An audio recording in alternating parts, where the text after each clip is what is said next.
Hello नमस्ते साथीहरू। म तपाईहरुलाई आज टिकटक सम्बन्धी केही कुराहरू भन्न गइरहेको छु। विशेष गरेर दुईटा कुरा म यहाँ भन्न चाहन्छु। एउटा चाहिँ टिकटकतिर कुनै पनि लाइभमा कतिपय साथीहरूले के भन्नुहुन्छ भने ए सबैले मलाई फलो गर भनेर भन्नुहुन्छ। अनि म तपाईहरुलाई के भन्छु भने फलो गर भनेर त्यसरी मलाई मेरो भिडियोमा गएर हेर, मेरो भिडियोमा लाइक कमेन्ट गर, मलाई फलो गर भनेर त्यसरी फलो पनि गर्दैन, भिडियोमा पनि सपोर्ट गर्दैन।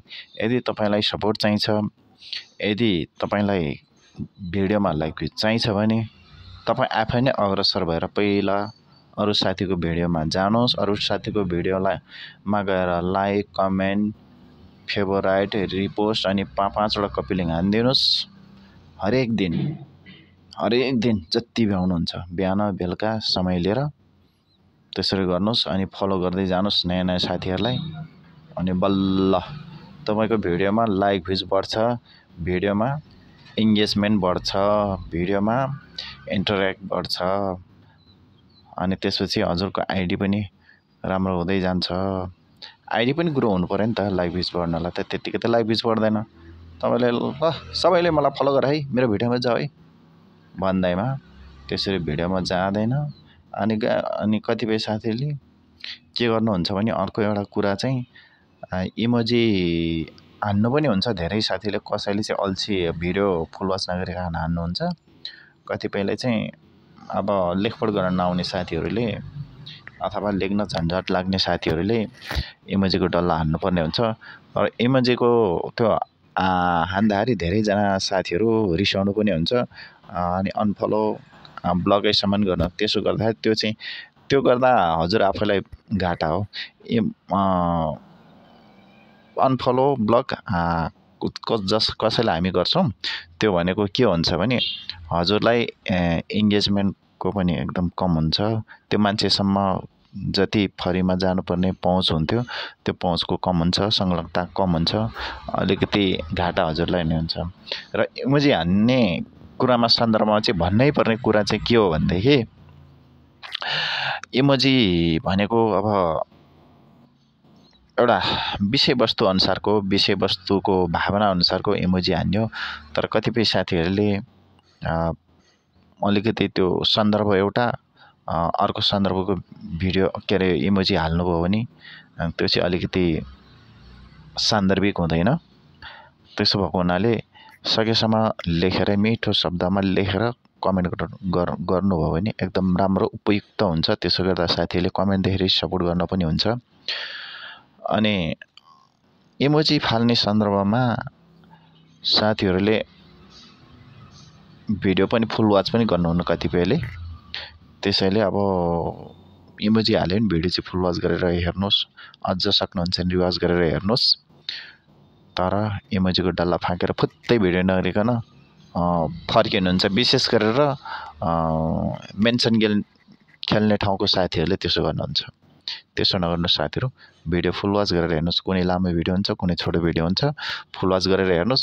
फुल वाच गरेर भिडियो फुल वाच गरेर हेर्दाखेरि क्रिएटरलाई पनि राम्रो हुन्छ, हजुरको आईडी पनि सपोर्ट मिल्छ, हजुरको आईडी पनि ग्रो हुन्छ। दुईटैलाई पनि हुन्छ, अरूलाई पनि हुन्छ, सबैलाई हुन्छ। एंगेजमेन्ट बढ्छ, त्यसो गर्दा इन्टरेक्ट बढ्छ, अलिकति टिमवर्क पनि बढ्छ है साथीहरू। इमोजीको डल्ला हान्ने साथीहरू अनि इमोजीको डल्ला हान्दा रिसाउने साथीहरू त्यसरी रिसाउनु पर्दैन।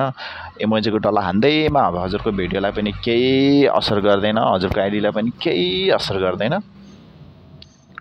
त्यो हजुरलाई त्यस्तो लाग्यो मात्रै, हजुरले असहज महसुस गर्नु भएको हो, केही हुँदैन।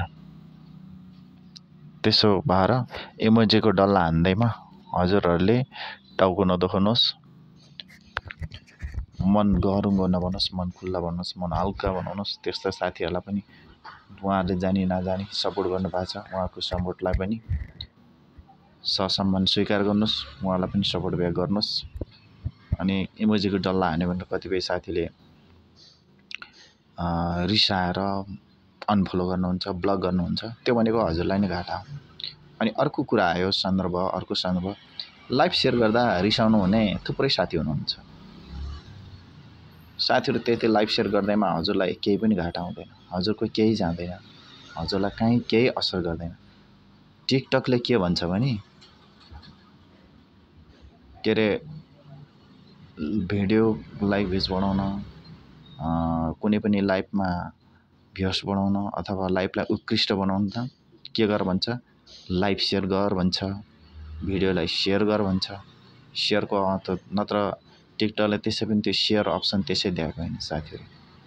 त्यही भएर त्यो सेयर गर्दैमा रिसाउनु पर्ने अनि अनफलो गर्ने, ब्लक गर्ने हजुरलाई घाटा हो। एकजना युजरलाई हजुरले अनफलो गर्नुभयो नि अथवा ब्लक गर्नुभयो नि, त्यो हजुरलाई जुन युजरको पछिबाट आउने सपोर्टहरू हजुरलाई घाटा हो। त्यो भनेको उहाँको पछिबाट जति पनि उहाँको उसबाट जति पनि आउनुहुन्छ त्यो हजुरलाई नै घाटा हो।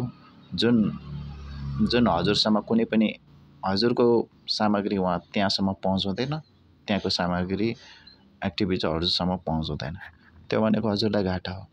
त्यही भएर यस्तो सानो मन सानो चित्त नबनाउनु होला साथीहरू। यदि टिकटक युजरहरूले यो भनेको इन्टरटेनमेन्ट गर्ने प्लेटफर्म हो, कसैसँग कला हुन्छ, अब डेली लाइफ सम्बन्धी हुन्छ, कसै यो अनेकन हुन्छ क्या यो टिकटकमा विविध एकदम सबै चिज धेरै प्लेटफर्म भएको यो एप हो। त्यसो हुनाले सबैले अत्यन्तै सौहार्द ढङ्गमा त सबैजना सबैसँग अत्यन्तै सद्भावपूर्ण व्यवहार प्रदर्शन गरौँ।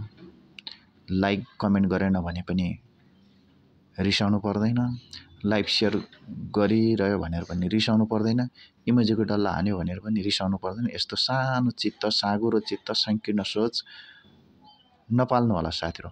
अलिकति खुल्ला मनले, खुल्ला हृदय, खुल्ला दिलले कति भ्याउनु। सबभन्दा पहिला आफ्नो कामलाई प्राथमिकता दिनुहोस् अनि आफ्नो काम भ्याएपछि बल्ल टिकटकलाई अथवा सोसियल मिडियालाई टाइम दिनु होला।